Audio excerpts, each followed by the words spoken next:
पीले दांत वाली बहू। रंजना कभी ब्रश नहीं करती थी। उसे कितनी बार उसके माँ बाप ने डांटा, लेकिन उसका कोई असर उस पर होता ही नहीं था, जिस कारण से उसके दांत पीले पीले हो जाते हैं। शादी के बाद। अरे बहू, वैसे तो तुझ में कोई कमी नहीं है, पर तेरे दांत इतने पीले कैसे हैं बेटा? कैसे मतलब? कुछ सर्जरी थोड़ी ना कराइए। वो तो क्या नाम, मैं ब्रश नहीं करती थी तो पीले हो गए। अब क्या करूं? आप कहें तो लाल करवा लूं या फिर काले? यार ये क्या है, क्यों माँ से लड़ रही हो? लड़ रही हूँ? अरे मैं लड़ रही हूँ या ये बोल रही है कि दांत पीले हैं, पीले।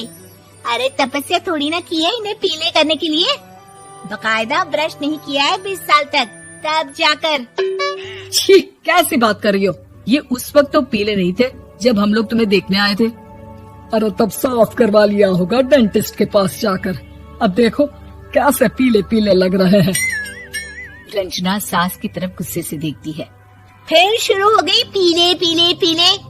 अरे पीले तो तब भी थे जब मेरे हाथ का रसगुल्ला उड़ा उड़ा कर खा रही थी और बोल रही थी, लड़की नहीं गुणों का खजाना दे रहे भाई साहब आप। खैर, अब वो लोग करते भी तो क्या करते, पीले दांत वाली बहू पल्ले पड़ी थी तो झेलना तो था ही। एक दिन कीर्तन में रंजना गाना गा रही थी। अरे कमला बहन, माँ का द्वार है, यहाँ तो सब शुद्ध होकर आते हैं, फिर अपनी बहू को ब्रश भी नहीं करवाती तुम। दूर से पीले पीले दांत भक्ति में बाधा उत्पन्न कर रहे हैं। अरे कोई 2 साल के बच्चे थोड़ी ना लेकर आई हूँ मैं बहू बनाकर। अच्छी खासी लड़की है, अरे कैसे करवाऊं ब्रश? ये तो उसे खुद करना चाहिए ना। अब माँ बाप तो इसके जैसे तैसे निपटा दिए, ये नहीं सोचा कि सास कैसे संभालेगी।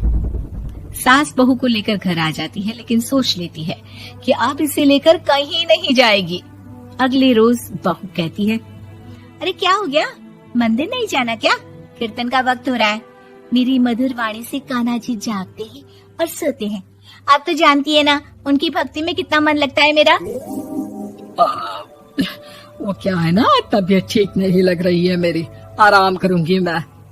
तबीयत ठीक नहीं लग रही? अभी तो मिथुन के गाने पर नाच रही थी आप, और अब बोल रही है कि तबीयत ठीक नहीं लग रही। अरे भक्ति में मन लगा लो सासू माँ, ऊपर जाना है, क्या मुंह दिखाओगी आप? हाँ? सास को बहू की बात पर गुस्सा आ जाता है। मैं क्या मुंह दिखाऊंगी, इसकी चिंता तो ना कर, समझी? अपने मुंह की चिंता कर, जो ये पीले पीले दांत लेकर हर जगह पहुंच जाती है। पता है लोग कितना मजाक बनाते हैं। ना जी ना, मैं नहीं जाना कहीं तेरे साथ। तो ये बात है, कोई ना, मत जाओ, मैं अपने कमरे में ही बैठकर भक्ति कर लूंगी। ऊपर वाला दांत थोड़ी ना देखता है, मन देखता है, भावना देखता है। और अरे बस बस, तू सब कुछ दिखा, बस ये सफेद चमकदार दांत ना दिखाना किसी को, है? जा यहाँ से। बहू को सास की बात का कोई फर्क नहीं पड़ता, वो तो जैसी थी वैसी ही रह जाती है। सुबह नहाकर किचन में खाना बनाना, फिर खाना खाना, कीर्तन भजन करना और सो जाना। एक दिन, माँ जी मैं सहेली के घर जा रही हूँ, शाम को लेट आऊंगी। हाँ हाँ तो जाना, मैंने कौन सा तेरी आरती करनी है घर पर बैठकर। रंजना सहेली के घर जाती है, जहाँ वो पार्टी में जाने की तैयारी कर रही होती है। अरे शिखा, कहाँ जाने की तैयारी कर रही है? मैं गलत वक्त पर आ गई क्या? अरे नहीं यार, उल्टा सही वक्त पर आ गया। मैंने ये साड़ी और ज्वेलरी निकाली है यार, शाम को इनके ऑफिस की एक पार्टी में जाना है। बताना कैसा लग रहा है ये सब? नहीं यार, इस ड्रेस के साथ तो वो वाली ज्वेलरी अच्छी लगेगी। हाँ हाँ सही बोल रही है, मैंने ध्यान ही नहीं दिया। वैसे तो हमेशा से मस्त फैशन सेंस रखती है। तो बड़ा जाती होगी ना पति के साथ पार्टी में। रंजना कुछ नहीं बोलती, बस सोचती है कि यार काश ये बात सही हो जाती, पर मैं क्यों नहीं जाती पार्टी में? क्या इन लोगों की कोई पार्टी होती नहीं होगी? रंजना घर आती है और रात में पति से सवाल करती है, एक बात बताइए, आप मुझे किसी पार्टी में क्यों नहीं ले जाते? क्या आपके यहाँ ऑफिस में पार्टी नहीं होती? पति बेचारा क्या कहता कि दांत पीले हैं तुम्हारे इसलिए। अरे कोई पार्टी होती नहीं हम लोगों के ऑफिस में, तो कहाँ से लेकर जाऊं? और मार्केट, मॉल, कहीं वीकेंड घूमना, कहीं तो। अरे यार, सारे हफ्ते में एक छुट्टी मिलती है, तो सोचता हूँ कि आराम ही कर लूं। क्यों? रंजना मन मार के रह जाती है। पहले कभी सास के साथ मंदिर जाया करती थी, लेकिन वो भी सास ने ले जाना बंद कर दिया। घर बैठी बैठी रंजना बोर हो जाती है। तभी उसे आइडिया आता है और वो मायके जाने का सोचती है। सासू माँ, 2 दिनों के लिए मम्मी के घर जा रही हूँ। अच्छा ठीक है, आराम से जा।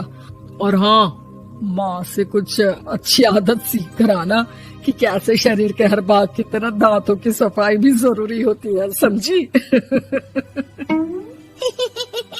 शुरू हो गई ना आप। वो लोग आपकी तरह नहीं है कि छोटी छोटी बात का बतंगड़ बना दे। उन लोगों के लिए मैं मायने रखती हूँ, ना कि मेरे पीले पीले दांत। रंजना माँ को बिना बताए उन लोगों को सरप्राइज देती है, लेकिन जैसे ही वो दरवाजे पर पहुँचती है, अंदर देखती है कि घर वाले कहीं जा रहे होते हैं। अब माँ, काश रंजना दीदी के दांतों वाली प्रॉब्लम नहीं होती, तो वो भी हम लोगों के साथ चलती ना बुआ जी की बेटी की शादी में। हाँ बेटा, लेकिन अब उसे कौन समझाए कि उसको उसके पीले दांत नहीं दिखते, लेकिन उसके आसपास के लोगों को कितना एम्बैरेसिंग फील कराते हैं। मुझे तो कितनी बार उसके स्कूल की टीचर ने शिकायत की कि उसके साथ कोई लड़की बैठना भी नहीं चाहती, और ना ही कॉलेज में कोई उससे बात करना चाहता था।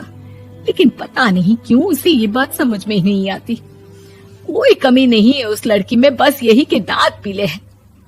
वो तो भला हो जीजा जी और उनकी माँ का, जो दीदी को जैसी है वैसे ही रखा हुआ है। रंजना को अपने घर वालों की बात सुनकर बहुत दुख होता है। वो सोचती है कि वो क्या करे, लेकिन फिर वो सीधा डेंटिस्ट के पास जाती है, अपने दांत चमकाती है और कसम खाती है कि वो रोज ब्रश करेगी। अरे क्या हो गया? तुम तो 2 दिनों के लिए गई थी ना। पर कोई ना, अच्छा है, चलो आ गई तो। रंजना सास के सामने आकर खड़ी हो जाती है और पूरी स्माइल करती है, उसके चमकदार दांतों को दिखाती हुई। चलो मंदिर। माँ, मुझे माफ कर दीजिए, मैंने आप लोगों को बहुत एम्बैरेसिंग फील करवाया। मैं आज से रोज ब्रश करूंगी।